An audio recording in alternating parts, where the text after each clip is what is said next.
ખેડૂત મિત્રો, તમારું સ્વાગત છે ફાર્મર હેલ્પર રાહિલ ચેનલમાં। આપણું જીરું આજે 59 દિવસનું થયું અને તેમાં 7મી વખત સ્પ્રે કરવા માટે આવી ગયા છીએ।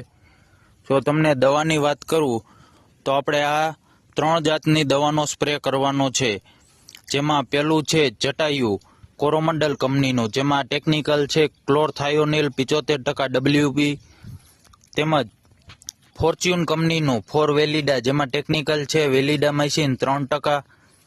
ત્યારબાદ ડોલ્ફિન એગ્રો કંપનીનું એનફિલ્ડ, જેમાં ટેકનિકલ છે યુમિક એસિડ, એમિનો એસિડ અને એલ્જેનિક એસિડ।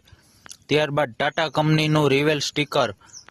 આપણે આ દવાનો સ્પ્રે કરવાથી જીરુમાં આવતો ભૂકી છારો છે, કાળી ચરમી છે, મૂળનો સડો છે, તેમજ લીલો સુકારો છે, એ કંટ્રોલ થઈ જશે। ત્યારબાદ આપણે યુમિક એસિડ, એલ્જેનિક એસિડ અને એમિનો એસિડ છે એટલે ફૂલ ફાલમાં વધારો કરશે અને દાણાની સાઇઝ વધારશે અને મૂળનો પણ વિકાસ કરશે।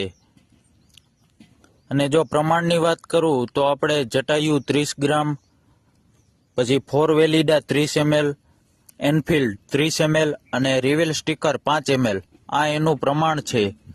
આપણે પ્રમાણ સરખું રાખવા માટે આપણે એક ડબ્બામાં તેને પ્રમાણ કાઢીને આપણે ઓગાળી નાખેલું છે અને આપણે 16 પંપનું પ્રમાણ બનાવેલું છે, જેમાં 16 પંપમાં આપણે આ બધી દવાનો સમાવેશ કરી દીધો છે।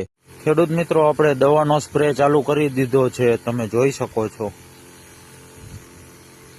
ખેતીને લગતી માહિતી મેળવવા આપણી ચેનલને સબસ્ક્રાઇબ કરો, વિડીયોને લાઇક, શેર અને કોમેન્ટ કરો। Thank you. જય જવાન, જય કિસાન।